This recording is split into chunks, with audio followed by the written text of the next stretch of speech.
বিসমিল্লাহ সালাম। হজরত আলীর সম্পর্কে আমরা যদি কথা বলতে চাই, কেউ রাদিয়াল্লাহু তাআলা আনহু বলবে, কেউ আলাইহিস সালাম বলবে। দুটাই সঠিক, দুটার কোনোটাই বলা গুনাহের কাজ না, দুইটা বলাই সওয়াবের কাজ। দুইটাই রেকমেন্ডেড, অসুবিধা নাই। আমরা কিভাবে তার সাথে পরিচয় লাভ করতে পারি? পরিচয় দুই রকমের হয়, একটা হলো বাই নেম আর একটা হলো বাই এসেন্স। একটা হচ্ছে নাম দিয়ে আর একটা হচ্ছে নির্যাস দিয়ে। আমরা কিন্তু চেহেল হাদিসের পার্সপেক্টিভে সবসময় নির্যাস নিয়ে কথা বলি। আমরা একটা জিনিসের ভিতরটা জানতে চাই, জিনিসটা কেমন, বিষয়টা কেমন, ব্যক্তি কেমন, এটার দিকে আমরা তাকাই। অতএব হজরত আলীর পরিচয় যখন তুলে ধরা হয়, আমি নেমের অবশ্যই জরুরত আছে এবং এটারও নিজস্ব জায়গা আছে, আবার এসেন্সেরও জায়গা আছে, জরুরত আছে। তবে without essence name has no meaning। ওই শেক্সপিয়ার যে কথাটা আমরা মনে হয় মাঝে মধ্যে বলা হয় আমাদের সেশনগুলোতে, যে what's in a name that which we call a rose by any other name would smell as sweet. যে নামে কি বা আসে যায়, যেটাকে আমরা গোলাপ নামে ডাকি, অন্য যে কোনো নামে ডাকলেও তাতে একই রকম সুঘ্রাণ ছড়াতো। আমরা এসেন্স নিয়ে কথা বলতে চাই, নির্যাস, ব্যক্তি কেমন ছিল, তার দৃষ্টিভঙ্গি কেমন ছিল, চিন্তাধারা কেমন ছিল, ফিলোসফি কেমন ছিল, আমল কেমন ছিল, এগুলো। অতএব আমরা ওই পরিচয়, ওই কথাগুলো আজকে বলবো না যে তিনি নবীর এই ছিলেন, তিনি অমুক অমুক যুদ্ধে অংশগ্রহণ করেছেন, তিনি এত নামকরা বীর ছিলেন, তিনি একবার এত টাকা দান করলেন, তিনি এই করেছেন, এই রকম না। যেটা জাহেরি চোখ দিয়ে যে বিষয়গুলো দেখা যায়, বাই লেবেল, যেটা তার পিতার নাম ছিল এই, তার জন্ম হয় অমুক স্থানে, তার শাহাদাতের স্থান, এগুলো হচ্ছে জাহেরি চোখ দিয়ে আমরা যা দেখি, অনেকটা হিস্টোরির বর্ণনা, ইতিহাসের বর্ণনা। আমরা ওইভাবে হজরত আলীর দিকে আজকে তাকাতে চাই না। হিস্ট্রির ইভেন্টগুলো আমরা পরশু দিন দেখব। আজকে আমরা যদি বাই এসেন্স হজরত আলীকে জানতে চাই, আমরা কোথা থেকে শুরু করব? কারণ আমরা যখন বাই নেম কারোর সাথে ইন্ট্রোডিউস হই, আরবের স্টাইল হচ্ছে অমুকের ছেলে অমুক, এইভাবে বলে। আলী ইবনে আবি তালিব, আবি তালিবের সন্তান আলী, এইভাবে বলে, তাই না? হুসাইন ইবনে আলী, আলী হচ্ছে আলীর সন্তান হুসাইন, হাসান ইবনে আলী, এইভাবে বলে। এটা হচ্ছে বাই নেম ইন্ট্রোডাকশনটা এইভাবে হয়। আমাদের দেশে আবার শুধু নাম দিয়ে ইন্ট্রোডাকশন হয়। এটা হচ্ছে বাই নেম ইন্ট্রোডাকশনের স্টাইল। কিন্তু আমরা যখন বাই এসেন্স কারোর সাথে ইন্ট্রোডিউস হতে যাব, হাউ ডু উই স্টার্ট? শুরুটা করব কিভাবে? এটা হলো প্রশ্ন। এখন সাধারণ মানুষের ব্যক্তিত্ব একমাত্রিক হয়, তার এসেন্সটা হয় একরকম, একটা মাত্রা থাকে, ওয়ান ডাইমেনশনাল। তার সাথে পরিচয় হওয়া খুবই সহজ, তাকে পরিচয় করানো সহজ। কিন্তু অসাধারণ ব্যক্তিত্ব যারা, তারা কিন্তু মাল্টি ডাইমেনশনাল। তাদেরকে পরিচয় করাবো কি দিয়ে? যেমনটা আমরা ইমাম খোমেনিকে ইন্ট্রোডিউস করাতে গেলে যে প্রবলেমটার সম্মুখীন হই, আমরা ইমাম খোমেনির প্রথম পরিচয় কি হিসাবে দেব? বিপ্লবী হিসেবে দেব, চিন্তাবিদ গবেষক হিসেবে দেব? চেহেল হাদিস ক্লাস করতে গিয়ে আপনারা কিছুটা হিন্টস পাইছেন যে কি পরিমাণ ডিপ রিসার্চার তিনি ছিলেন। আমরা যদি রিসার্চার হিসেবে বলি, মানুষের সাইকোলজির রিসার্চার, স্পিরিচুয়াল রিসার্চার, আমরা কোনটা দিয়ে পরিচয় দেব? নাকি তাকে আমরা একজন সুফি হিসেবে পরিচয় দেব, আধ্যাত্মিক সাধক হিসেবে পরিচয় দেব? যেই একটা শব্দ দিয়ে আমরা তাকে পরিচয় করাতে যাই, তখন অন্য পরিচয়টা উঠে আসে না। এবং আরও একটা প্রবলেম আছে, যখন আমরা একটা শব্দ দিয়ে পরিচয় করাতে যাই, চেহেল হাদিসে যেরকমটা আমরা দেখছি, ইমাম খোমেনি আধ্যাত্মিক কবিতাটা যখন আমরা পাঠ করতে যাচ্ছি, এটা আমাদের ভিতরে এত ব্যাকুলতা সৃষ্টি করতেছে, এটাই একটা মহাসাগর, যে এই পরিচয়টা দিয়ে শেষ করা যায় না, এটার মধ্যে অবগাহন করে শেষ করা যায় না। আরেকটা পরিচয় দেব কখন? ততক্ষণে আমার মনে হয় এই মানুষটা মনে হয় শুধুই এরকম। আর বিশেষ করে আমার চোখ যদি, আমার দৃষ্টিশক্তি যদি লিমিটেড হয়, একটা মানুষের যদি একটা গুণেরই সব কিছু আমি দেখে সারতে না পারি, তখন আমার কাছে মনে হয় এই মানুষটার টোটালিটিটাই এরকম, সে কমপ্লিট মানুষটাই এটা। অথচ মেবি এটা তার লাইফের একটা পার্ট। যেমন এই বিপ্লব, এগুলো ইমাম খোমেনির লাইফের একটা পার্ট, অথচ অনেকে ইমাম খোমেনিকে বিপ্লবী হিসেবে জানে। এইগুলো হচ্ছে আমাদের বেশ কিছু প্রবলেম। কারো ক্যামেরা অন থাকলে আপনারা ক্যামেরা অফ করে দিতে পারেন। এগুলো হচ্ছে আমাদের বেশ কিছু প্রবলেম, আমরা যেগুলো এনকাউন্টার করি যখন মাল্টি ডাইমেনশনাল পার্সোনালিটিদেরকে ইন্ট্রোডিউস করতে চাই। এত কথা কিসের জন্য? কারণ আমরা একটা মানুষের সাথে ইন্ট্রোডিউস হতে চাচ্ছি বাই এসেন্স। কোন জায়গা দিয়ে শুরু করব? যেটা দিয়ে শুরু করে ওই যে প্রথম যেটা হয় ওটা কিন্তু মানে একটা লং লাস্টিং ইমপ্রেশন রাখে, এবং ওই জিনিসটা কি বলবো অন্যান্যগুলো উপরে প্রাধান্য পেয়ে যায় অনেক সময়। যেমন প্রথম আপনার যদি কোনো মানুষের সাথে এনকাউন্টার হয় ঝগড়ার মাধ্যমে, ওইটা আপনার বেশ একটা, পরে ভালো সম্পর্ক হয়ে গেছে কিন্তু প্রথম তার সাথে ঝগড়া হয়েছিল, ওইটা না টোটাল সম্পর্ককে অনেকটা গাইড করে। এখন আমরা এরকম মাল্টি ডাইমেনশনাল পার্সোনালিটিকে যখন ইন্ট্রোডিউস করাতে চাই, তখন আমরা এই সমস্যাটার সম্মুখীন হই। আমরা আলীকে কিভাবে পরিচয় করাবো? আলীকে স্পিরিচুয়াল পার্সন হিসেবে পরিচয় করাবো? আলীকে পলিটিশিয়ান হিসেবে পরিচয় করাবো? আলীকে ফ্যামিলি পার্সন হিসেবে পরিচয় করাবো? কি হিসেবে আলীকে পরিচয় করাবো? এটা একটা সমস্যা, যে সমস্যার আমরা তেমন কোনো সমাধান পাই না। এই সমস্যাটার কথা বললাম যেন আপনারা এই সমস্যা আটকে না যান, কারণ আমি হয়তো বিচ্ছিন্নভাবে মাওলা আলীর নির্যাস দু একটা তুলে ধরার চেষ্টা করব, বাট ওইটাই তিনি না, ওইটাই তার কমপ্লিট না, তার টোটালিটি না, ওইটা তার একটা পার্ট। ওই পার্টটা আমি কেন আগে তুলে ধরলাম? মেবি ওই পার্টটা আমাকে টাচ করেছে বেশি, মেবি আমি ফিল করেছি যে ওই পার্টটা এখন এই সেশনে তুলে ধরাটা, প্রথম বলাটা বেশি জরুরি। আপনার জীবনে অন্য কিছু প্রয়োজন হতে পারে। আমরা অনেক বেশি ইন্ট্রোডাকশন দিচ্ছি, কিন্তু আশা করি আপনাদের কারো এতে অসুবিধা হবে না, because we are 19 days into the session, এবং জ্ঞান অর্জনের যে আদব, সেটা ধৈর্য, আশা করি সেটা আমরা সবাই মেনটেন করছি। উইথ দ্যাট বিং সেড, আমরা মাওলা আলীর নির্যাস দেখার চেষ্টা করি। তাহলে শিয়া সুন্নি বিতর্ক এই জিনিসগুলো হয় লেভেল, যেটা ওই স্তরে, যে আলী কে, কি ছিল, আলী মাওলা হবে কিনা, না খলিফা হবে না কি হবে, লেভেলের স্তরে। বাট যখন আমরা এসেন্স নিয়ে কথা বলতে চাই, তখন আর শিয়া সুন্নি এই আলাপগুলোই আসে না। তখন এক একটা মানুষের এক একটা এসেন্স, এক এক মানুষের ভিতরে এক এক রকম, তার নফসের চিত্র এক এক রকম, তার যুদ্ধের ময়দান এক এক রকম।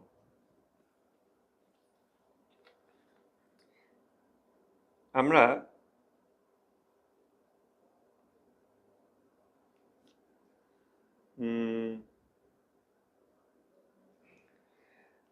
আমরা এখন দেখি গড ডিসকাশন, তাওহীদ বিষয়ে মাওলা আলী আলাইসাল্লাম কি বলছেন বা কি বলেছেন, এটা আমরা এখন একটু দেখার চেষ্টা করব। এটা আমি পড়তেছি তুহাফুল উকুল নামে একটা বই, এই বই থেকে। এই বইটা আপনার নাজর বালাগাতেও পাবেন, বইটা মনে হয় এরকম দেখতে। আর বইটা কোথা থেকে কালেক্ট করবেন আমি নিজেও জানি না, এটা সামহাও আমি পেয়েছি। আপনারা যে যেই রেফারেন্সে এখানে এসেছেন, আপনারা তাদের রেফারেন্সে বই কালেক্ট করার চেষ্টা করতে পারেন। এখানে স্রষ্টা পরিচয় জিনিসটা কিভাবে হযরত আলী দিচ্ছেন, আমরা এটা একটু দেখার চেষ্টা করি।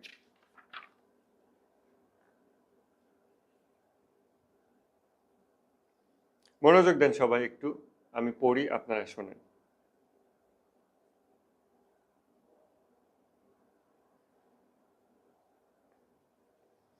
আল্লাহর উপাসনার সর্বসূচনা হলো তাকে চেনা, আর তার পরিচিতির মূল হলো তার একত্ববাদ, আর তার একত্ববাদের মূল কথা হলো তার থেকে সকল সিফাতকে নাকচ করা। কেননা বুদ্ধির ভিত্তি সাক্ষ্য দেয় যে প্রত্যেক সিফাত এবং মৌসুফ উভয়ই সৃষ্ট। আমি যে আরবি শব্দগুলো বলতেছি এগুলো কারো কারো কাছে অপরিচিত হতে পারে, সমস্যা নেই, আমি ওটা বাংলা করতেছি না, কারণ এটা এই মুহূর্তে আমাদের জানা দরকার হবে বলে আমি মনে করছি না, আমি অন্যদিকে একটু আগাতে চাচ্ছি। আর প্রত্যেক সৃষ্ট সাক্ষ্য দেয় যে তার স্রষ্টা রয়েছে। তিনি গুণও নন, গুণের পাত্রও নন। প্রত্যেক গুণ ও তার পাত্র সাক্ষ্য দেয় যে তারা সংযুক্ত, অর্থাৎ যৌগ। আর সংযুক্তি সাক্ষ্য দেয় যে সে উদ্ভূত উৎপত্তি। আর উৎপত্তি সাক্ষ্য দেয় যে তা আদি হতে পারে না, কারণ আদি সৃষ্ট হওয়া অসম্ভব। কাজেই যে আল্লাহর সত্তাকে চিনেছে বলে মনে করে, সে প্রকৃতপক্ষে তাকে চেনেনি। আর যে তার জন্য অন্ত রয়েছে বলে ধারণা করে, সে তাকে এক বলে মানল না। আর যে তার জন্য কোনো দৃষ্টান্তকে কল্পনা করে, সে তাকে বিশ্বাস করল না। আর যে তার জন্য কোনো সদৃশ কল্পনা করে, সে তার সার সত্যে উপনীত হয়নি। আর যে তাকে কল্পনায় স্থান দেয়, সে তাকে চায়নি। আর যে তার মূল সত্তা অন্বেষণ করে, সে তাকে এক বলে মানল না। যে তার জন্য অন্ত নির্ধারণ করে, সে তার প্রতি বিশ্বাস রাখেনি। যে তাকে ইশারা করে দেখায়, সে তাকে উদ্দেশ্য করেনি। যে তাকে সীমাবদ্ধ করে, সে তার প্রতি মনোনিবেশ করেনি। আর যে তার জন্য অংশ বা অঙ্গে বিশ্বাস করে, সে তার বন্দেগীর অধিকার পালন করেনি। যা কিছু নিজের ওপর নির্ভর করে বিদ্যমান থাকে, তা সৃষ্ট। আর যা কিছু যা কিছু নিজের অংশের উপর নির্ভর করে বিদ্যমান থাকে, তা সৃষ্ট। আর যা কিছু নিজ ভিন্ন অন্য কিছুর কারণে বিদ্যমান, তা সম্ভব অস্তিত্ব এবং কারণের কার্যস্বরূপ।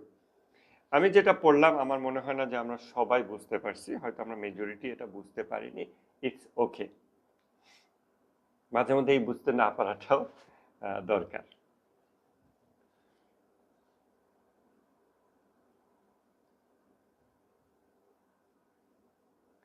আরো একটু পড়ি, কেউ কেউ একটু একটু কিছু বুঝতে পারবেন, অসুবিধা নেই। আমরা একটু পরে এক্সপ্যান্ড করব জিনিসটা, ঠিক আছে? দেখেন, আল্লাহর সৃষ্টি তার অস্তিত্বের প্রতি নির্দেশ করে। আর বুদ্ধি বিবেক দ্বারা তার পরিচিতিতে বিশ্বাস আসে। আর চিন্তার দ্বারা তার দলিল প্রমাণ হয়। আর স্বীয় নিদর্শন সমূহের দ্বারা তিনি তার সৃষ্টির উপর হুজ্জাত প্রতিষ্ঠা করেন। আল্লাহ সৃষ্টিরাজিকে সৃষ্টি করেছেন এবং নিজের ও তাদের মাঝে পর্দা টেনে দিয়েছেন। সুতরাং তাদের থেকে তার বিচ্ছিন্নতা এটাই যে তাদের সত্তা থেকে তিনি পৃথক। আর তার মাধ্যমে সেগুলো প্রথমবার সৃষ্টি হওয়া এটাই সাক্ষ্য দেয় যে তার সত্তার কোনো উপকরণ নেই। কেননা উপকরণের অধিকারীর ক্ষেত্রে সেটার প্রতি মুখাপেক্ষিতা প্রকাশ করে। আর এই যে প্রথমবার তাদেরকে সৃষ্টি করেছেন, এটা সাক্ষ্য দেয় যে তার নিজের কোনো সূচনা নেই। কারণ যার নিজেরই শুরু থাকে, সে অন্যকে সৃষ্টি করতে অপারগ হয়। তার নামসমূহ তার প্রতিফলক, আর তার কর্মসমূহ তার অস্তিত্বকে নির্দেশ করে। তার সত্তা হলো নিখাদ সার সত্য, আর তার মূল সত্তা তার এবং তার সৃষ্টির মাঝে পার্থক্য।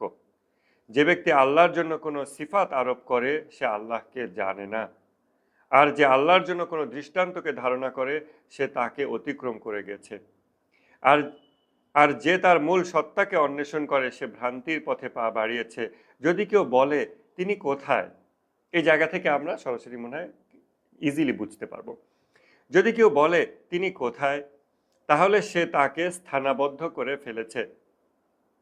আর যদি কেউ বলে তিনি কিসের মধ্যে, তাহলে সে তাকে অন্য কিছু অন্তর্ভুক্ত বলে ধারণা করছে। আর কেউ যদি বলে তিনি কোন পর্যন্ত, তাহলে সে তার জন্য অন্ত নির্ধারণ করলো। আর যদি কেউ বলে কেন তার অস্তিত্ব রয়েছে, তাহলে সে তার জন্য কারণ দাঁড় করিয়েছে। আর যদি কেউ বলে তিনি কিভাবে রয়েছেন, তাহলে তার জন্য সদৃশ দাঁড় করিয়েছে। আর যদি কেউ বলে সেই সময় থেকে ছিলেন, তাহলে তাকে সময়ের অধীন করেছে। যদি কেউ বলে তিনি কোন সময় অবধি থাকবেন, তাহলে সে তাকে শেষযুক্ত বলে মনে করছে। আর যে তার জন্য কোনো শেষ রয়েছে বলে মনে করেছে, সে তার অংশ রয়েছে বলে মনে করলো। আর যে তাকে অংশের অধিকারী বলে মনে করে, সে তার জন্য সিফাত প্রমাণিত করলো।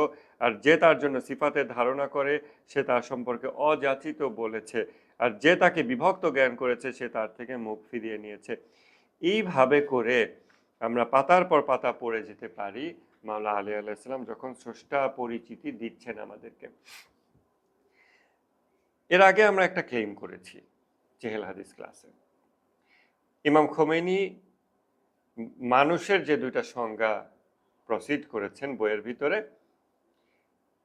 এক হচ্ছে আত্মা এবং বস্তুগত শরীরের সমন্বয়ের এক বিস্ময়কর সৃষ্টি হলো মানুষ। দুই, মানুষ একটা যুদ্ধের ময়দান, তার ভিতরে দ্বন্দ্ব কাজ করে, অর্থাৎ মানুষ দ্বান্দ্বিক সত্তা।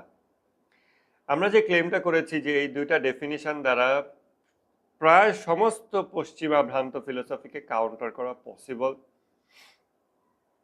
তার দু একটা নিদর্শন আমরা হয়তো দেখাইছি। আমরা যেদিন ট্রান্সজেন্ডার ইস্যু নিয়ে সেশন করব, সম্ভবত ঈদের পরে কোনো একটা দিন সেই সেশনটা হবে, পরবর্তী 10 দিনের ভিতরে, তখন আপনারা দেখবেন যে how it all is related. তখন ইনশাল্লাহ আমরা ওটা দেখাতে পারবো, চেষ্টা করব। সিমিলার একটা ক্লেম আমি এখন করতে চাই, সেটা হচ্ছে যতটুকু পাঠ করলাম এবং যেটুকু পাঠ করলাম না, এর ভিতরে যত আস্তিক নাস্তিক বিতর্ক হয়, এই সমস্ত বিতর্ক এক টেবিলে এক বসায় খতম করা যায়, কমপ্লিট করে দেওয়া যায় এই কথাগুলো দ্বারা। যদি এগুলো পাঠ করে এমন ব্যক্তি, উভয় পক্ষ, আস্তিক নাস্তিক যেই দুই পক্ষই বসুক না কেন, উভয় পক্ষ যদি ফিলোসফির জ্ঞান রাখে এবং লজিকের জ্ঞান রাখে, আর উভয় পক্ষর যদি যুক্তিবিদ্যা এবং দর্শনের কোনো জ্ঞান না থাকে, অথচ তারা স্রষ্টা বিতর্ক করে, তাহলে মারামারি হবে, তাতে কোনো ফায়দা হাসিল হবে না। কিন্তু এখানে যা পড়লাম এর সবকিছুই আপনার স্রষ্টা সম্পর্কে প্রশ্নগুলোর উত্তর দিতে সক্ষম। এর এক একটা বাক্য আমাদের জন্য ঘন্টার পর ঘন্টা এক্সপ্যান্ড করার উপকরণ। যেমন এই একটা বাক্য আমি বলি, সিফাত সম্পর্কে যেটা বলা হয়েছে প্রথম দিকে আছে, তার একত্ববাদের মূল কথা হলো, একদম শুরুতে স্রষ্টা পরিচিতি শুরুতে মাওলা আলী আলাইহিস সালাম বলতেছেন, তার একত্ববাদের মূল কথা হলো তার থেকে সকল সিফাতকে নাকচ করা, অর্থাৎ গুণকে নাকচ করা। আমরা তো বলি যে আল্লাহর গুণ সিফাতুল্লাহ, হ্যাঁ, আল্লাহর বিভিন্ন গুণ আছে, আল্লাহর গুণবাচক নাম।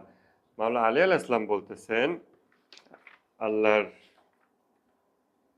তাওহীদ এর মূল কথা হচ্ছে সিফাতকে নাকচ করা। এইটা থেকে আমাদের দুইটা কাজ করা যায়। এক, এটা থেকে লজিক্যাল ফিলোসফিক্যাল আমরা ডিসকোর্স শুরু করতে পারি শুধু একটা বাক্য দিয়ে, মুসলমানদের সাথে অমুসলিমদের সাথে উভয়ের সাথেই, because this is god discussion. Second, শুধু এই বাক্যটা আমাদের আধ্যাত্মিক যাত্রা, সাইর ওয়া সুলুক, স্পিরিচুয়াল জার্নি, মোরাকাবার একটা উপকরণ হতে পারে। শুধু আমরা এই জিনিসটা যদি বুঝি যে তাওহীদ মানে হচ্ছে সিফাতকে নাকচ করা, অর্থাৎ গুণাবলীকে নাকচ করা, তখন আমরা স্পিরিচুয়াল জার্নিতে জাম্প করব। কেননা এর আগ পর্যন্ত স্পিরিচুয়াল জার্নি হয় আল্লাহকে খণ্ড খণ্ড করে দেখে, বিচ্ছিন্ন বিচ্ছিন্ন করে দেখে। আল্লাহ দয়ালু, আল্লাহ কঠোর, আল্লাহ রহমান, রহিম, ক্ষমাকারী, আবার বিভিন্ন কঠিন কঠিন গুণ। এই যে আমরা এভাবে আলাদা আলাদা করে দেখি, এবং আল্লাহ নিজেই ওভাবে দেখাইছেন, সেটা আমরা দেখি এবং আল্লাহ দেখাইছেন আমার অবস্থার কারণে। রিয়েলিটি সেটা না, রিয়েলিটি সেটা না। যদি আমরা আল্লাহকে শুধু একটা শব্দ দিয়ে বলি যে তিনি ক্ষমাশীল, এবং তখন আমার ব্রেইনের ভিতরে যদি শুধু ক্ষমার সেন্সটা কাজ করে, তাহলে আমি আল্লাহকে চিনলাম না। আমি তখন আল্লাহকে অনুভব করতেছি, আল্লাহকে চিন্তা করতেছি না। আমি শুধুমাত্র ক্ষমার যোগ্যতা সম্পন্ন কাউকে ইমাজিন করতেছি, বাট সেটা আল্লাহ না, সেটা স্রষ্টা না। আমি যদি বিচারক বলি, আমি বিচার ক্ষমতা সম্পন্ন কাউকে ইমাজিন করতেছি, আমি আল্লাহকে ইমাজিন করতেছি না। তাওহীদের মূল কথা হচ্ছে স্রষ্টার কোনো সিফত তার জাত থেকে বিচ্ছিন্ন না। সৃষ্টির ক্ষেত্রে সিফত, অ্যাট্রিবিউটস, গুণাবলী তার জাত বা তার নেচার থেকে সেপারেট হতে পারে। সৃষ্ট বস্তু, ক্রিয়েশন, সে কোনো না কোনো অ্যাট্রিবিউটস, গুণাবলী অ্যাকোয়ার করতে পারে, অর্জন করতে পারে, আবার তার কোনো না কোনো অ্যাট্রিবিউটস বা গুণাবলী তার থেকে চলে যেতে পারে। সৃষ্ট বস্তুর ক্ষেত্রে, ক্রিয়েশনের ক্ষেত্রে, আমাদের ক্ষেত্রে কোনো গুণ বা বৈশিষ্ট্য যদি আমার ভিতরে অর্জিত হয়, তাও আমার ডেফিনিশন চেঞ্জ হয় না, আমি স্টিল মানুষ থাকি। আবার আমার কোনো গুণ বা বৈশিষ্ট্য যদি আমাকে ছেড়ে চলে যায়, তাহলেও আমি আমার সংজ্ঞার ভিতরেই থাকি, স্টিল আমি মানুষ থাকি।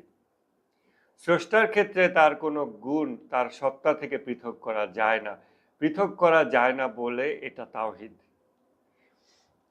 এখানে তো আমি বিস্তারিত ব্যাখ্যা করতে পারলাম না, এবং এটা বিস্তারিত আলাপ করার জন্য অবশ্যই কিছুটা ফিলোসফি এবং লজিকের ইন্ট্রোডাকশন আছে, এমন কারোর সাথে বললে আমরা সহজে ডিসকাশনটা এগিয়ে নিয়ে যেতে পারবো। তা না হলে প্রি রিকুইজিট লাগবে, যেভাবে আমরা নফসের জিহাদের ইন্ট্রোডাকশনটা দিছি অন্যান্য গাদাবের আলাপের আগে। এটা থেকে আমরা বুঝতে পারি, এবং স্কুল কলেজে আমরা যেমন পড়াশোনা করে আসছি, প্রাইমারি পড়া না পড়লে পরের জিনিস বোঝা যায় না। যুক্তিবিদ্যা এবং দর্শন শাস্ত্রের মৌলিক কিছু বিষয় আমাদের ইন্ট্রোডাকশন না থাকলে আমরা এই আর্গুমেন্টটা নিয়ে আগাতে পারবো না, যে তাহলে আল্লাহকে কি আমি দয়ালু মনে করবো না? অবশ্যই মনে করবো, কিন্তু তাহলেও আমি আল্লাহকে চিনি নাই এখনো, এবং আল্লাহর দিকে আগাতে হলে আমাকে এই রিয়েলিটিটা মাথায় রাখতে হবে। আল্লাহ তাআলা বলতেছেন, আল্লাহর নূরের উপমা হচ্ছে একটা কাচের পাত্রের ভিতরে জয়তুন তেল দিয়ে প্রদীপ জ্বালানো হয়েছে, যার তেলটা পর্যন্ত আলোয় রূপান্তরিত হওয়ার উপক্রম হয়েছে। এইভাবে আল্লাহ তাআলা উপমা দিচ্ছেন। ফিলোসফি অফ অ্যানালজি ক্লাসটা আবার স্মরণ করেন। এইভাবে আল্লাহ তাআলা উপমা দিচ্ছেন। আমরা মনে হয় না এখন কোনো কোয়েশ্চেন বা সামথিং সেশন টাইমে নিতে পারবো। হ্যাঁ, এইভাবে আল্লাহ তাআলা উপমা দিচ্ছেন। নানান জায়গায় আল্লাহ তাআলা নিজের উপমা দিচ্ছেন, নিজেকে বিভিন্ন বিচ্ছিন্ন বিচ্ছিন্ন সিফত দিয়ে পরিচয় করাচ্ছেন। আল্লাহ তাআলা কঠোর শাস্তিদাতা, আল্লাহ তাআলা দয়ালু, আল্লাহ এরকম ওরকম ক্ষমাশীল। এক জায়গায় এসে আল্লাহ তাআলা বলতেছেন ওয়ালাম ইয়াকুল্লাহু কুফুয়ান আহাদ, এবং কোনো কিছুই তার মতো নয়। অথচ হিউম্যান বিইং এর শেখার পদ্ধতি হচ্ছে সাদৃশ্য দিয়ে, এটার মতো ওটা, সেটার মতো সেটা, এভাবে আমরা আমাদের নলেজ এক্সপ্যান্ড করি। যোগ ব্যবহার, যোগ শিখি, যোগ ব্যবহার করে আরেক জায়গায় যোগ অ্যাপ্লাই করে আবার আরেকটা কিছু শিখি। আল্লাহ তাআলা বলতেছেন যে তোমাদের এই যে লার্নিং প্রসেস, হিউম্যান ব্রেইনের ইন্টেলেকচুয়াল প্রসেস, এইটার বাউন্ডারির বাইরে আমি। তোমরা যদি পৌঁছাতে চাও তাহলে এটার বাউন্ডারির বাইরে আসো। এটা আল্লাহ তাআলা বলতেছেন সূরা ইখলাসে, যেটা আমরা প্রত্যেক নামাজে পড়ি, কিন্তু আমরা বেখবর। ওয়ালাম ইয়াকুল্লাহু কুফুয়ান আহাদ। তাহলে আল্লাহ আবার আরেক জায়গায় কেন, অন্যান্য জায়গাতে এবং গোটা কোরআন জুড়ে আল্লাহ কেন উপমা দিচ্ছেন? নিজের নূরের উপমা দিচ্ছেন, নিজের বিভিন্ন গুণ, বিচ্ছিন্ন বিচ্ছিন্ন সিফত মেনশন করতেছেন। এটা এই কারণে, আমার অবস্থার কারণে। কারণ আমাকে এইভাবে না বললে আমি বুঝবো না, আমি একবারে জাম্প করতে পারবো না। অতএব আল্লাহ তাআলা আমার ইন্টেলেকচুয়াল প্রসেসকে গাইড করতেছেন। একবার এই আল্লাহ এই গুণের দিকে আমার নজর নিচ্ছেন, আরেকবার আরেক গুণের দিকে নজর দিচ্ছেন, আরেকবার তখন আমার মনের মধ্যে অনুভূতি সৃষ্টি হচ্ছে, তাহলে আল্লাহ শাস্তিদাতা আবার ক্ষমাশীল, দুইটা সমন্বয় হয় কিভাবে?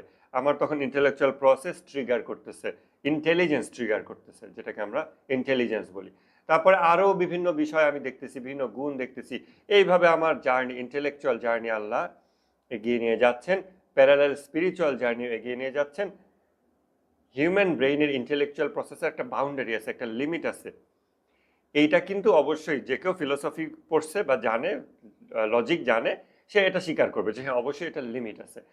এই লিমিট, এটার যে বাউন্ডারি, বুদ্ধিবৃত্তিক পদ্ধতি, মানব বুদ্ধিবৃত্তিক পদ্ধতি, প্রক্রিয়া, এটার শেষ প্রান্তে আল্লাহ আমাদের নিয়ে যাওয়ার জন্য কাইন্ড অফ টিজ করতেছেন। একটা কথা বলেন, আবার আরেকটা কথা বলেন। যখন ওইটার কাছে যাই, ওই উপমায় যাই, তখন দেখি আরেকটা উপমা, আবার ওই উপমায় জাম্প করি। এইভাবে গোটা কোরআন পড়তে পড়তে শেষ দিকে এসে দেখি বলতেছে ওয়ালাম ইয়াকুল্লাহু কুফুয়ান আহাদ, কোনো কিছুই তার মতো নয়। শেষে এসে এটা বলা হচ্ছে। তার মানে হলো you have to exhaust your intellectual capabilities. এমন না যে বুদ্ধিবৃত্তিক চর্চা করবই না, ইন্টেলেকচুয়াল কোনো যোগ্যতা ক্ষমতা নাই, জাস্ট খালি বলবো আমি আধ্যাত্মিক হয়ে গেছি, এগুলো ফেক। রিয়েল স্পিরিচুয়ালিটি শুরু হয় ইন্টেলেকচুয়াল প্রসেসগুলো এক্সস্ট করে, তারপর তারপর আকল প্রয়োগ করতে হবে। কিন্তু এটাই একমাত্র জিনিস না, এবং এটাই চূড়ান্ত কথা না, এটার বাউন্ডারি আছে, এটার পর আপনাকে স্পিরিচুয়াল জাম্প করতে হবে। ওয়ালাম ইয়াকুল্লাহু কুফুয়ান, কোনো কিছুই তার মতো না। তাহলে আমি তাকে কিভাবে জানবো? কারণ আমার জানার পদ্ধতিই তো এরকম। তাহলে এখন অন্য কোনোভাবে আমি তাকে জানবো। ইভেন জানা, অর্থাৎ টু নো, এই যে প্রসেস বা এই যে এটার যে ডেফিনিশন হিউম্যান ব্রেইনে আছে, ডেফিনিশনটাকে ভেঙে ফেলতে হবে। তখন ওইটা হবে স্পিরিচুয়াল জার্নি। মেবি তখন আমরা মেরাজ করতে পারবো। মাওলানা আলী আল ইসলাম বলতেছেন, একত্ববাদের মূল কথা হলো তার থেকে সকল সিফাতকে নাকচ করা।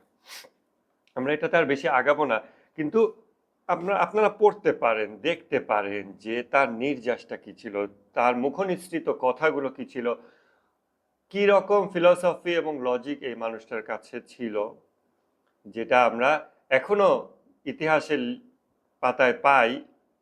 কিন্তু আমাদের যেহেতু চোখ লিমিটেড, এই জন্য আমরা গড় করে পড়ে যাচ্ছি। এই যেমন একটু আগে আমি গড় করে পড়ে গেলাম, আমিও বুঝলাম না, আপনারাও বুঝলেন না, আমরা এরকম পড়ে যাই, কিন্তু আমরা বুঝতেছি না আমরা কি পড়ে যাচ্ছি, আমরা কোন নির্যাসটা মিস করে যাচ্ছি।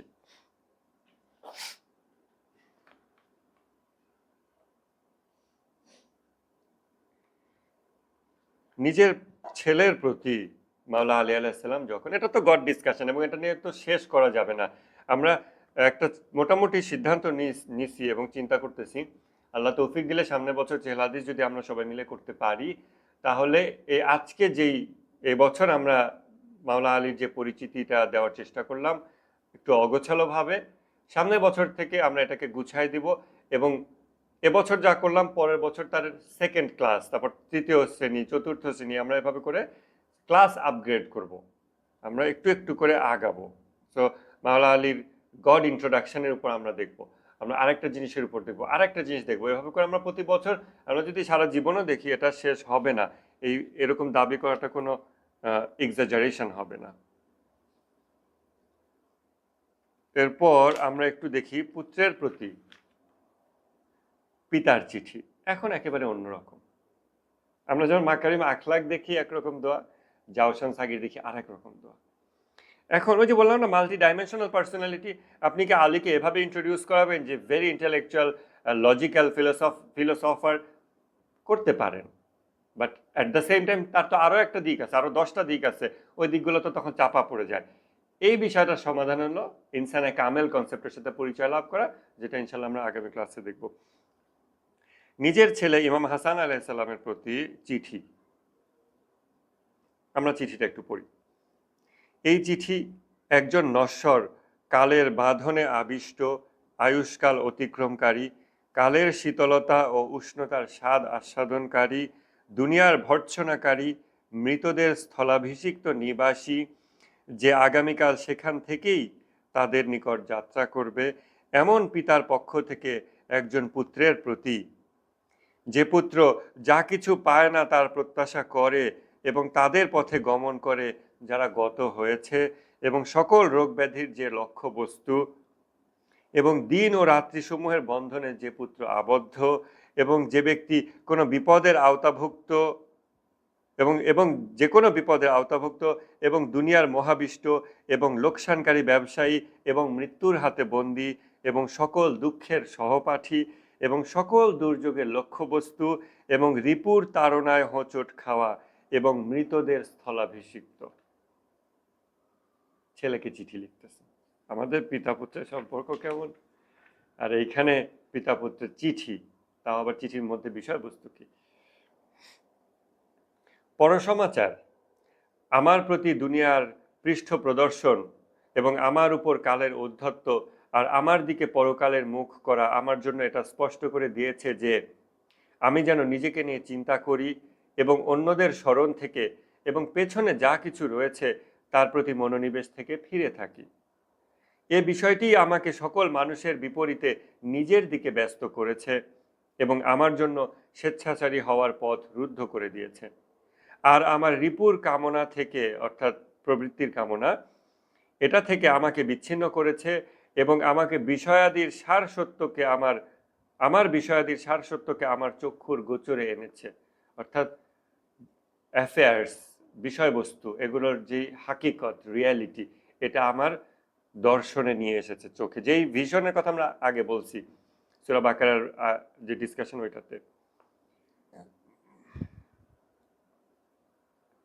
আর আমাকে সত্যিকার এমন প্রচেষ্টায় রত করেছে যার মধ্যে খেলার অবকাশ নেই, আর এমন সত্যের সাথে পরিচিত করিয়েছে যার মধ্যে মিথ্যার কোনো মিশ্রণ নেই।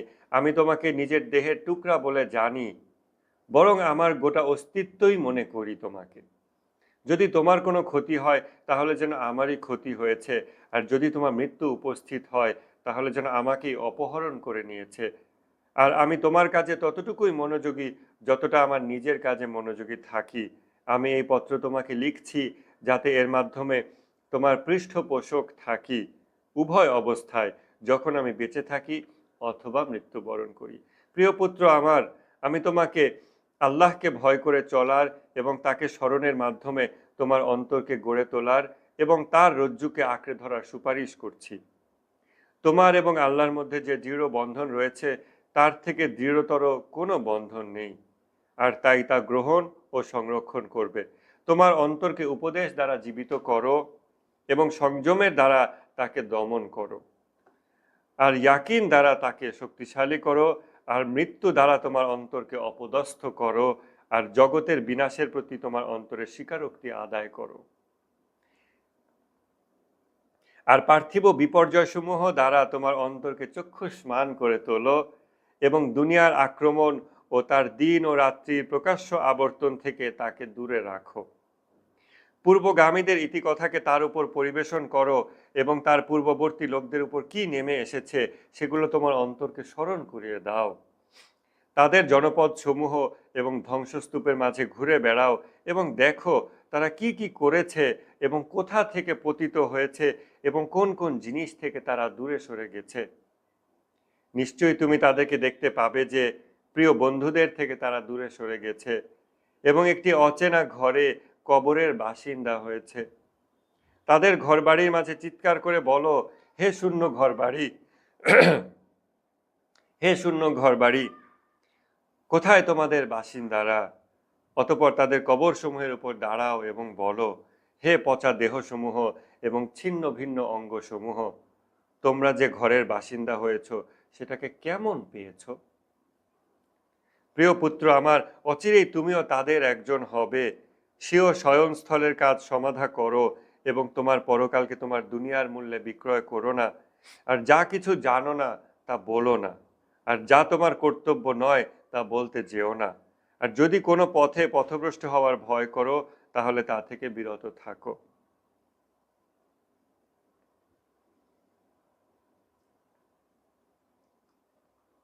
আরেকটু পড়ি সামনে, একটু কিছু অংশ আমি স্কিপ করতেছি।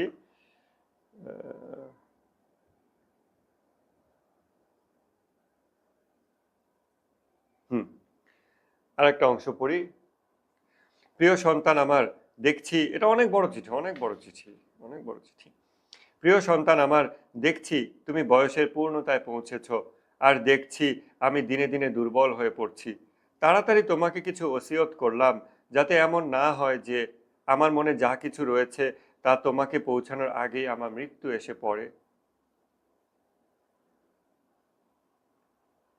কিংবা আমার চিন্তা ভাবনা দুর্বল হয়ে পড়ে যেমনভাবে আমার শরীর দুর্বল হয়ে এসেছে, কিংবা তোমাকে উপদেশ দানের পূর্বেই কিছু রিপু কামনা বাসনা আর পার্থিব মোহমায়া তোমার উপর প্রাধান্য প্রতিষ্ঠা করে, আর তখন তুমি পাগলা উটের ন্যায় অবাধ্য হয়ে পড়ো। নিশ্চয়ই যুবকদের অন্তর হলো চাষ না করা উর্বর জমির ন্যায়, তার উপর যা কিছু ছিটানো হয় তা গ্রহণ করে। তাই আমি তোমার অন্তরকে প্রশিক্ষণে ব্রতী হয়েছি তা কঠিন হয়ে ওঠার আগে, এবং তোমার চিন্তা শক্তি অন্য কিছু দ্বারা পূর্ণ হওয়ার পূর্বেই, যাতে বেশি বেশি চেষ্টা সাধনায় লিপ্ত হও, আর অভিজ্ঞ ব্যক্তিরা যার অনুসন্ধানে ছিলেন এবং তাদের অভিজ্ঞতার মাধ্যমে যা অর্জনের চেষ্টা করেছেন তা থেকে উপকৃত হও। এর ফলে তোমাকে তা কষ্ট করে অনুসন্ধান করতে হবে না এবং সে অভিজ্ঞতা অর্জন করার ভাবনা থেকে নিষ্কৃতি লাভ করবে। আর এতে তুমি ওই বিষয়গুলো সহজেই অর্জন করতে পারবে যা আমরা কষ্ট করে অর্জন করেছি। আর তোমার জন্য তা স্পষ্ট হবে যা কখনো কখনো আমাদের জন্য অস্পষ্ট ও অন্ধকার ছিল। চিঠির এই সেকশনের উপরেই মানে family life, intellectual process, generation, এটা অনেক চিন্তা করা যায়। একটা কথার দিকে একটু খেয়াল করে, নিশ্চয়ই যুবকদের অন্তর হলো চাষ না করা উর্বর জমির মতো, সেখানে যা ছিটানো হয় তা গ্রহণ করে। এই রিয়ালিটিটা বুঝে, এবং তারপর মাওলা কি বলতেছেন? তিনি বলতেছেন, তাই আমি তোমার অন্তরকে ট্রেন আপ করার জন্য আমি কমিটেড হয়েছি, তাই আমি তোমার অন্তরকে প্রশিক্ষণে ব্রতী হয়েছি। এখন এই বাংলাগুলো অনেকেই বোঝে না, তো ইংলিশে বলতেছি। এবং তোমার চিন্তা শক্তি অন্য কিছু দ্বারা পূর্ণ হওয়ার আগেই, অথবা তোমার অন্তর কঠিন হয়ে যাওয়ার আগে। ইমাম খোমেনি বলছেন যে তোমরা তরুণ, তোমাদের অন্তর এখনো নরম আছে, তোমরা সহজে আত্মশুদ্ধি করতে পারবে, সহজে বদলে ফেলতে পারবে নিজেদেরকে, মালাকাহ ঘটবে, তোমাদের রূপান্তর ঘটতে পারবে। বয়স হলে এটা কঠিন, জমিন যেমন শক্ত হয়ে যায়, চাষ দেওয়া যায় না। ঠিক এই বয়সটা, যেই বয়সটার কথা এখানে বলা হয়েছে, এই বয়সটাতেই আমাদের দেশে এবং সারা দুনিয়াতে বাবা মা সন্তানকে ছেড়ে দেয়। ট্রেন আপ করা তো দূরের কথা, এই বয়সটাতেই তাকে ছেড়ে দেয়। এবং সেটা একটা উর্বর জমির মতো, সেখানে যা কিছু বীজ ছিটানো হয় সেটাই গাছে পরিণত হয়, সেটাই গড়ে ওঠে ওইখানে। তখন সেখানে কি ছিটানো হয়? আপনারা আজকে ফেসবুকে শেয়ার হচ্ছে, দেখতেছেন এই রং উৎসব করতেছে রোজা রেখে, এগুলো নিয়ে আমরা কনডেম করতেছি।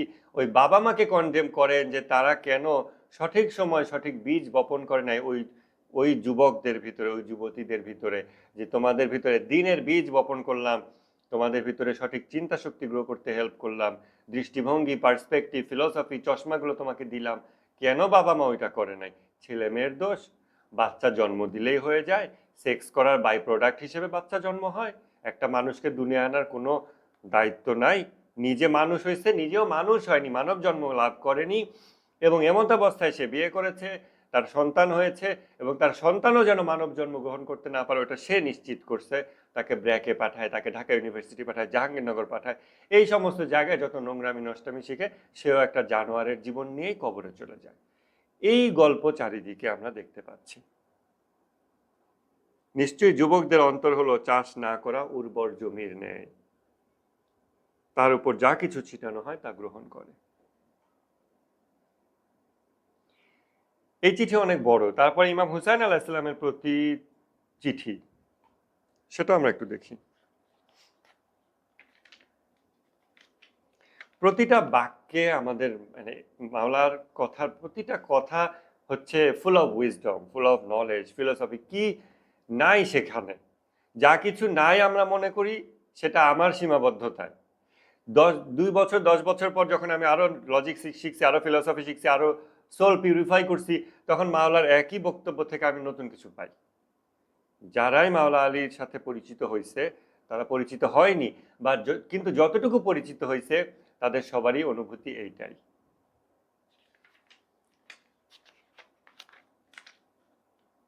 আফসোস লাগে আমাদের দেশে সুফি সমাজ এবং সারা দুনিয়াতেই সুফিরা, তারা বলে যে বেলায়েতের সর্দার হচ্ছে আলী, আলী ছাড়া কোনো স্পিরিচুয়ালিটি নেই, আলী ছাড়া কোনো সুফিজম নাই, কিচ্ছু নাই, আধ্যাত্মিকতা নাই। এইগুলো তারা বলে। আপনি তাদেরকে বলেন তোমরা আলীর নাম উচ্চারণ করো, আলী আলী আলী, আলীর জিকির করতেছে।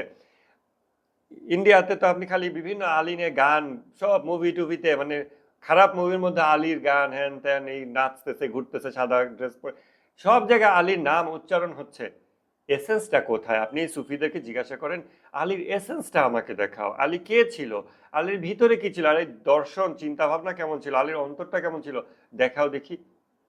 2-10 পাতা, 10টা বাক্য তো বলতে পারবে না, আলীর 10টা উক্তিও বলতে পারবে না, যে প্রতিটা উক্তিতে উইজডম ঝরে পড়ে। অথচ আলীকে নিয়ে ব্যবসা করতেছে, শিয়া সুন্নি বিতর্ক করতেছে, আমি আলীর পক্ষে, আমি 4 খলিফার পক্ষে, আমি সুন্নাতের পক্ষে, তুমি আলীর পক্ষে, বিতর্ক করতেছে। জিজ্ঞাসা করেন মুহাম্মদের এসেন্স দেখাও, আলীর এসেন্স দেখাও, 4 খলিফার এসেন্স দেখাও, আবু বকরের এসেন্স দেখাও, উমারের এসেন্স দেখাও, আলীর এসেন্স দেখাও। জিজ্ঞাসা করেন নির্যাসটা কি ছিল, তাদের প্রত্যেকের নির্যাসগুলো আমাকে দেখাও, বলতে পারতেছে না। অথচ তারা দলাদলি করতেছে এবং মারামারি করতেছে। ইভেন আমরা মুসলমানরা রাসূল সাল্লাল্লাহু আলাইহি ওয়াসাল্লামের নির্যাসের সাথে পরিচিত না। আমাদের আমাদের নিজেদের জীবনে মুহাম্মদী আখলাকের সুঘ্রাণ যদি থাকতো, তাহলে আমাদের শত্রুরা গোপনে এসে আমাদের দরজার পাশ থেকে আমাদের কথা শুনতো। নবীজির শত্রুরা তো সেটাই করত। এবং তার ব্যক্তিত্বের যে আকর্ষণ ছিল, শত্রুরা তার কাছে না এসে পারত না। যেভাবে আগুনে ঝাঁপ দিতে চায় না, কিন্তু পোকারা আগুনের দিকে ধাবিত হয়। এই রকম ছিল মুহাম্মদী আখলাক। আমাদের ভিতরে সেই মুহাম্মদী আখলাকের ছিটা ফোটাও নাই। আমরা ইসলামের শত্রুদের সাথে তর্ক করি, তাদেরকে কন্ডেম করি, তাদের সাথে ফাইট করি, অথচ এমনভাবে যখন আমার নিজের ভিতরে মুহাম্মদী আখলাকের সুঘ্রাণ নাই, আলো নাই, জ্যোতি নাই। কেননা আমরা মুহাম্মদের নির্যাসটাও জানি না, সাল্লাল্লাহু আলাইহি ওয়াসাল্লাম। ইমাম হুসাইন আলাইহিস সালামের প্রতি উপদেশ, এখান থেকে আমরা একটু কিছুটা দেখি। হ্যাঁ, প্রিয় পুত্র আমার, তোমার প্রতি আমার উপদেশ হইল সচ্ছলতা ও অভাবের মধ্যে আল্লাহকে ভয় করে চলার, আর সন্তুষ্টি ও ক্রোধের মধ্যে সত্য কথা বলার, আর প্রাচুর্য ও দারিদ্র্যের মধ্যে মিতব্যয়ী হওয়ার, আর শত্রু ও মিত্রের জন্য ন্যায়পরায়ণ হওয়ার, আর সতেজতা ও আলস্যে কর্মমুখর হতে, আর সুখে দুঃখে আল্লাহর প্রতি সন্তুষ্ট থাকতে। প্রিয় পুত্র আমার, প্রত্যেকটি দুর্দশা যার পিছনে বেহেশত থাকে সেটা দুর্দশা নয়, আর প্রত্যেকটি আনন্দ যার পিছনে দোজখ থাকে তা আনন্দ নয়। বেহেশতের বিপরীতে যে কোনো নেয়ামতি নগণ্য, আর দোজখের বিপরীতে যে কোনো বিপদই হলো মুক্তি। অর্থাৎ কোনো বিপদ, যে বিপদ তোমাকে দোজখের বিপরীত দিকে নিয়ে যায়, তাহলে ওই বিপদটা তোমার জন্য মুক্তি স্বরূপ। আর যে কোনো নেয়ামত যেটা তোমাকে বেহেশতের বিপরীত দিকে নিয়ে যায়, সেটা নগণ্য নেয়ামত। ওই নেয়ামতকে ছেড়ে দাও। সেটা হোক 10 কোটি টাকা, হোক সামথিং বিউটিফুল, হোক something very tasty, something very desirable as per the society, ছেড়ে দাও। আর জেনে রাখো প্রিয় পুত্র আমার, যে ব্যক্তি নিজের দোষ ত্রুটি দেখে সে অন্যের ত্রুটি দেখা থেকে বিরত থাকে। আর যে ব্যক্তি তাকওয়ার পোশাক না পরে, কোনো পোশাকই তাকে আবৃত করতে পারে না। আর যে ব্যক্তি আল্লাহর তাকদীরে, আল্লাহর দেওয়া বরাদ্দে সন্তুষ্ট থাকে, সে কোনো কিছু হারালে দুঃখ পায় না। আর যে ব্যক্তি অত্যাচারে তলোয়ার চালায় সে তাতেই নিহত হয়। যে ব্যক্তি নিজের ভাইয়ের জন্য গর্ত খনন করে সে নিজেই তার মধ্যে পড়ে। আর যে ব্যক্তি অন্যের দোষ ত্রুটি ফাঁস করে দেয় তার নিজের গৃহের দোষ ত্রুটি প্রকাশ হয়ে পড়ে। যে ব্যক্তি নিজের বিচ্যুতি সমূহকে ভুলে যায় সে অন্যের দোষ ত্রুটি বিচ্যুতিগুলোকে বড় মনে করে। এইভাবে অনেক অনেক কথা। আমরা এটা আসলে এভাবে আমরা কিভাবে এটার ভিতরে আমরা ডুব দেব? এটা পসিবল না, বা 1-2 দিনের পসিবল না। এটা কোনো একটা সেশনের ব্যাপার না। আমরা যদি এটা শুধু পড়তে থাকি এবং পড়ার আগে যদি আমরা মেকশিওর করতে পারি যে যারা এটা শুনবে তারা মোটামুটি শব্দগুলো বুঝতে পারবে পাঠ করলে, যেহেতু এটা বাংলা একটু একটু জটিল বাংলা, ইভেন অ্যারাবিক যদি হয় তারা অ্যারাবিকে বুঝতে পারবে, তারা এই বাংলায় বুঝতে পারবে, বা তারা ইংরেজিতে বুঝতে পারবে, যেটাতে তারা বুঝতে পারবে সেটা এনশোর করে একটা যদি আমরা মানে গুটি কতক মানুষ একত্র হই এবং এগুলো পড়তে থাকি, এগুলো আমাদেরকে একটা অন্যরকম জার্নিতে নিয়ে যাবে। একটা অন্যরকম জার্নি, এখান থেকে ওখানে, ওখান থেকে ওখানে, কোথায় যেন নিয়ে যাচ্ছে। বাট সেটা আমার অন্তরের সাথে সঙ্গতিশীল হচ্ছে। অন্তর যেন এটাই চাইতো, এটা আমরা ফিল করতে পারি তখন। তারপরে আমরা আরেকটা জিনিস দেখি।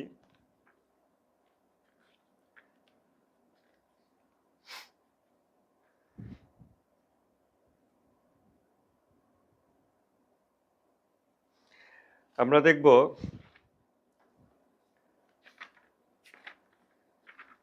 মালিক আশতারের প্রতি আমিরুল মুমিনিন আলী আলাইহিস সালামের চিঠি, যখন মালিক আশতারকে তিনি মিশরের গভর্নর নিয়োগ দেন।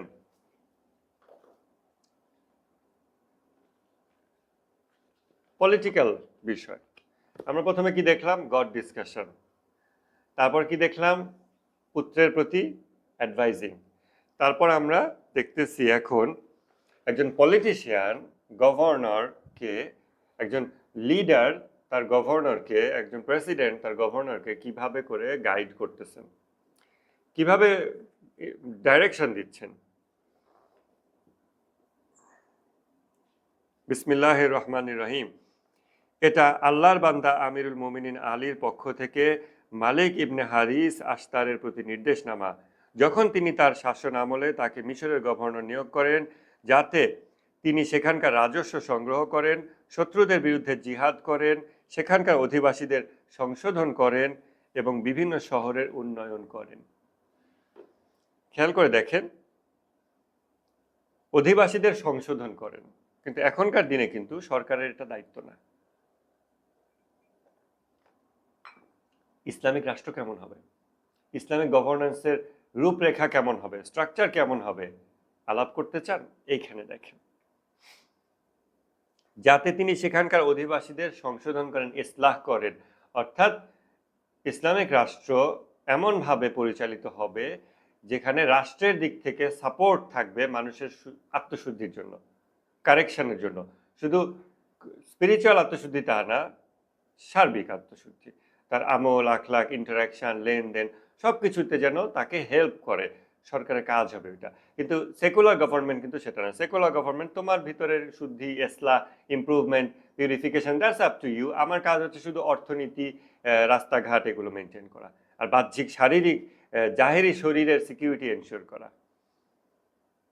আমরা যখন ওইটাকেই রাষ্ট্র মনে করি এবং সরকার মনে করি, এবং ওই সরকার আমরা প্রথম দেখে বড় হই, সরকারের ডেফিনিশন বইপত্রে আমরা যখন ওটা পড়ে আসি, তারপর আমরা যখন ইসলামিক সরকার যখন দেখতে যাই, তখন আমাদের মনে হয় ইসলামিক সরকার আমার ব্যক্তি বাউন্ডারির মধ্যে প্রবেশ করতেছে, ব্যক্তি স্বাধীনতায় হস্তক্ষেপ করতেছে, এরকমটা তখন মানুষ মনে করে, যেহেতু ওই পরিবেশে সে বড় হয়েছে। বাট সে যদি এমন পরিবেশে বড় হতো যেখানে সরকার নানান রকম সিস্টেম, সেট আপ, স্ট্রাকচারের মধ্য দিয়ে আমার ব্যক্তি যুদ্ধে হেল্প করে, আমার নফসের জিহাদে আমাকে হেল্প করে, তখন আমার কাছে ওটাই স্বাভাবিক হতো। এবং আমি যখন কোনো একটা দূরের দেশে যেতাম, গিয়ে দেখতাম কি ব্যাপার, ওদের সরকার জনগণের আত্মশুদ্ধির কোনো পদক্ষেপ নেয় না, বিভিন্ন জায়গায় তাদেরকে ছেড়ে দিয়ে রাখছে, তোমরা মদ খাও, গাঁজা খাও, নেশা করো, মারামারি করো, যা খুশি করো, নোংরামি নষ্টামি করো, কোনো বাধা দিচ্ছে না। কেমন সরকার এটা? এটা তো খারাপ সরকার।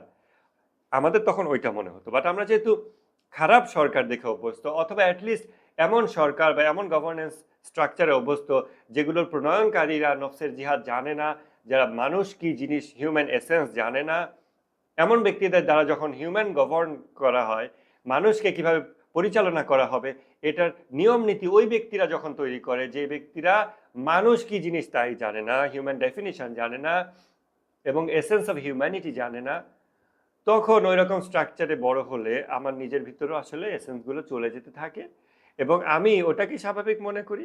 আর পরে যখন দেখি অন্য কারো সরকার, আলীর গভর্নেন্স অথবা মুহাম্মদের গভর্নেন্স, এগুলো যখন আমরা দেখি, তখন আমাদের মনে হয় না, ইসলামী রাষ্ট্র একটু কনজারভেটিভ, সে ব্যক্তি স্বাধীনতা হস্তক্ষেপ করে।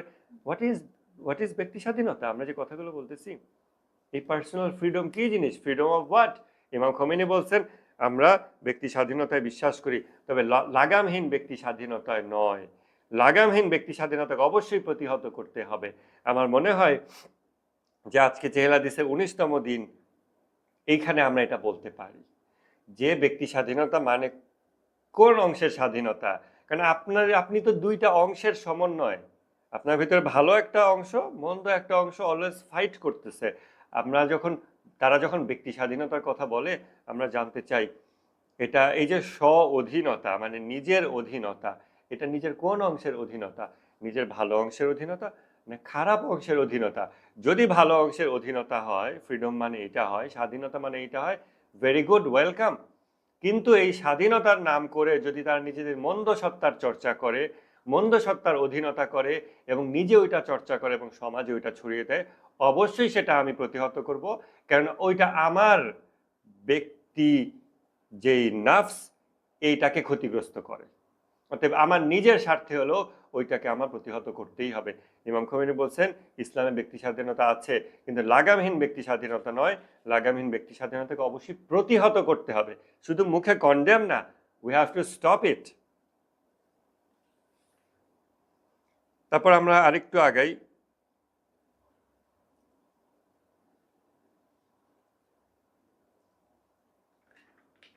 আমি যেই অংশে যেতে চাচ্ছি, কারণ আমাদের সময় শেষ। হ্যাঁ, লাস্ট প্যারাগ্রাফটা পড়ি, দেখেন।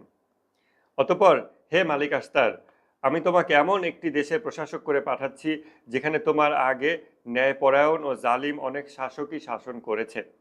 জনগণ তোমার কর্মকাণ্ড সেরূপ দৃষ্টিতে বিচার করবে যেরূপে তুমি পূর্ববর্তী শাসকদের কর্মকাণ্ডকে বিচার করতে, আর তোমার সম্পর্কে সেসব কথা বলবে যা তুমি তাদের সম্পর্কে বলতে। নিশ্চয়ই সৎ লোকদের চেনা যায় আল্লাহ তার বান্দাদের মুখে যে বর্ণনা উচ্চারিত করেন তার দ্বারা। তোমার সর্বোত্তম সঞ্চয় হওয়া উচিত সেসব ভালো কাজ যেগুলোর উদ্দেশ্য সঞ্চয়কে বাড়িয়ে তোলা এবং তোমার অধীন জনগোষ্ঠীকে সঠিকভাবে পরিচালনা করা। সুতরাং তোমার প্রবৃত্তির লাগাম টেনে ধরো, আর যা কিছু অবৈধ তা থেকে নিজেকে বিরত রাখো, কারণ নিজেকে বিরত রাখা হচ্ছে ন্যায়সঙ্গত আচরণ, যা তুমি পছন্দ করো আর যা পছন্দ করো না সেসব ব্যাপারে। তোমার মনে জনগণের প্রতি দয়া ও ভালোবাসা লালন করো, আর তাদের প্রতি মমতা ও হৃদ্যতা পোষণ করো। হিংস্র পশুর মতো হয়েও না যে তাদের ভক্ষণ করাকে গনিমত মনে করবে। কারণ এইখানে খেয়াল করেন, আমি এই জিনিসটা আপনাদের অ্যাটেনশন আবার চাচ্ছি। কারণ মানুষ দুই রকম হয়, হয় তারা তোমার ইমানি ভাই, না হয়তো তারা তোমার সমপ্রজাতির মানুষ। Either your brother in faith or brother in humanity. দুই ভাগে মাওলা মানুষকে ভাগ করেছেন, হয় সে তোমার মুসলিম ভাই অথবা সে মানুষ হিসেবে তোমার ভাই, এর বাইরে নাই। মানুষ দুই শ্রেণীর হয়, হয় তারা তোমার ইমানি ভাই, না হলে তারা তোমার সমপ্রজাতির মানুষ। তারা বিচ্যুতি ও বিপদের সম্মুখীন হয় এবং ইচ্ছায় অনিচ্ছায় তারা ভুল করে।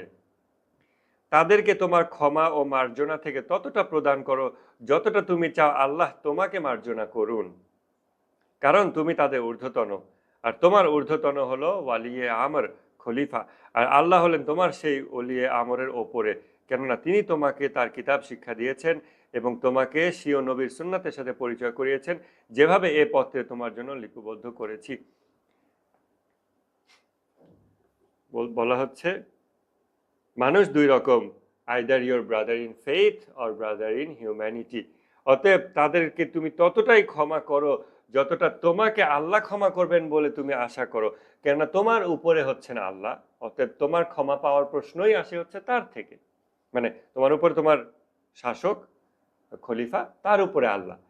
তো সেইখান থেকে তুমি যেইভাবে ক্ষমা পেতে চাও, তোমার অধীনস্থদেরকে তুমি সেইভাবে ক্ষমা করো। তারা ইচ্ছায় অনিচ্ছায় ভুল করে, তারা নানান ত্রুটি বিচ্যুতির মধ্যে থাকে, অনেক সময় তাদের যুদ্ধের ময়দানে তারা পরাজিত হয়ে যায়, নফসের জিহাদে এগুলো তাদের ঘটে। তারা মানুষ, তারা ইমানের ঘোষণা দানকারী মানুষ, এটা একটা যুদ্ধের ময়দান। তারা ইমানের ঘোষণা দান নাকারী মানুষ, এটা আরেকটা যুদ্ধের ময়দান। স্টিল তারা যুদ্ধের ময়দান, তাদের মধ্যে সেই যুদ্ধ আছে যেটা তোমার মধ্যেও আছে। একজন গভর্নরকে মাওলা আলী চিঠি দিয়ে বলতেছেন, এইগুলো হচ্ছে মাওলার পরিচয় কিছুটা, এসেন্স। আমরা যদি আলীর এসেন্স নিয়ে কথা বলতে চাই, এটা হচ্ছে কিছুটা। আলীর এসেন্স নিয়ে যদি আমরা কথা বলতে চাই, এটা শেষ হবে না।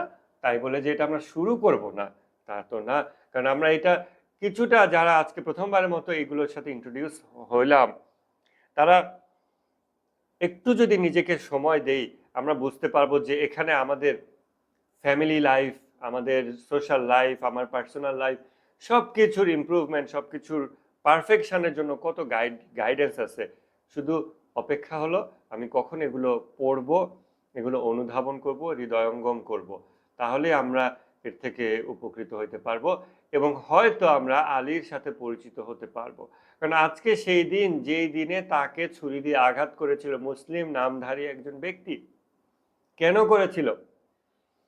তাকে আর অন্য কোনো মুসলিম নাম পরিচয়ধারী ব্যক্তি তাকে পাঠিয়েছে, ইন্সপায়ার করেছে। এই যে মুসলমানরা এই কাজগুলো করলো, তাদের যুদ্ধের ময়দানটা কি অবস্থা হয়ে গেছিল যে এই রকম একজন স্নেহময় পিতা, এই রকম একজন ন্যায়পরায়ণ শাসক, এই রকম একজন খোদার মারেফাত লাভকারী ব্যক্তি, এই রকম একজন ব্যক্তিকে সে ছুরি দিয়ে আঘাত করে, অথচ সে মনে করে যে সে ইসলামের একটা কাজ করছে, সে ভালো কাজ করছে, এটার বিনিময় সে আল্লাহর কাছে পাবে। তাহলে মুসলমানরা নিজেদেরকে কোন অবস্থায় নিয়ে গেছিল যে এই ব্যক্তিকে তারা চিনত না, নামে চিনত, যে কারণে নামে চিনছে দেখে সেই শরীর পর্যন্ত পৌঁছাইছে এবং সেজদারত অবস্থায় তাকে ছুরি দিয়ে আঘাত করছে, বিষাক্ত ছুরি দিয়ে। অথচ তার এসেন্সটা চিনত না, এসেন্সটা জানতো না। এই যে অবস্থায় মুসলিম উম্মাহ এই দুরবস্থায় দুর্ভাগ্যে নিপতিত হয়েছিল, আমরাও কিন্তু সেই দুর্ভাগ্যে আছি যদি আমরা এখনো আলীর নাম নিয়ে তর্ক বিতর্ক করি। আমি আলীর পক্ষে, অমুক বিপক্ষে, এ সুন্নি, এ শিয়া, এই নাম নিয়ে বিতর্ক করি, খোলস নিয়ে বিতর্ক করি, নির্যাসে না যাই। আমাদের এসেন্সে যেতে হবে, নির্যাসে যেতে হবে। আলীর এসেন্সটা কি ছিল এটা জানার জার্নিটা শুরু করতে হবে। যদি আমরা এটা শুরু করি 1-2 বছর 3 বছর, আমরা নিজেদেরকে আলীর সাথে পরিচিত করাই by essence, not by level, not by name only, by essence যদি আলীর সাথে নিজেকে পরিচিত করাই, তাহলে হয়তো 19 রমজান আমাদের জন্য শোকের হয়ে উঠবে রিয়েলি ভিতর থেকে, এবং 21 রমজান আমাদের জন্য মহাশোকের দিন হবে, কেননা সেই দিনে এই ব্যক্তি শাহাদত বরণ করেন এই রকম এসেন্সওয়ালা ব্যক্তি। কিন্তু এই শোক আমার হবে না যদি আমি তার সাথে পরিচিতই না হই। তখন আমার কাছে এটা জাস্ট একটা আনুষ্ঠানিকতা থাকবে, আজকে একটা শোকের দিন, আজকে একটা আনন্দের দিন, আজকে একটা শোকের দিন, আজকে ঈদের দিন। ইভেন ঈদ কি জিনিস আমরা যদি রোজার তাৎপর্য না বুঝি, এখন হয়তো চেহালা দিছে উছিলা কিছুটা জানতে পারতেছি, ইভেন ঈদ কি জিনিস ওইটা বুঝতে হলেও তো আমাদের রোজা বুঝতে হবে, যেখানে আল্লাহ কোন চক্রগুলো ভাঙতে চাচ্ছেন, আমাদেরকে কোন অবকাশ দিচ্ছেন, কেন দিচ্ছেন, নফসে জিহাদে কি বেনিফিটগুলো আল্লাহ আমাদের 30 দিনের জন্য দিয়ে দিচ্ছেন, ইবলিশকে অফ রাখতেছেন। এইগুলো জানলে এবং সেই অনুযায়ী 30 দিন একটা ট্রেনিং করলে, তারপর ট্রেনিংটা সাকসেসফুলি কমপ্লিট করতে পারলে আমরা আনন্দ করতে পারি ঈদ। বাট এগুলো না বুঝলে কিন্তু ঈদের মতো হয় না। একইভাবে 19 রমজান 21 রমজান যে আমাদের জন্য শোকের, 19, 20, 21, এটাও প্রকৃত অর্থে শোক তখন হবে যখন আমরা আলীকে চিনব। তাই আজকে বা এই বছরে হয়তো আমরা আমাদের শোকের অশ্রু সংবরণ করব যতদিন না আমরা আলীর নির্যাসের সাথে পরিচিতি লাভ করতেছি। তখন আমাদের শোক ভিতর থেকে উচ্ছরিত হবে, যে যেই মাত্রায় পরিচিত হতে পারছে ইনশাআল্লাহ। আল্লাহ আমাদের তৌফিক দান করুন। আগামী ক্লাসে আমরা ইনসানে কামেল একটা ফিলোসফিক্যাল টপিক নিয়ে আলাপ করব, এবং পরশুদিন ইচ্ছা আছে আমরা মাওলা আলীকে কেন্দ্র করে যেই পলিটিক্যাল ইভেন্টস হয়েছিল ওই হিস্ট্রিটা টাচ করার। আশা করি ওই সময় আমরা আমাদের এক্সাইটমেন্টকে কন্ট্রোলে রেখে জিনিসগুলোর দিকে তাকাতে পারবো। সবাই ভালো থাকবেন। আসসালামু আলাইকুম।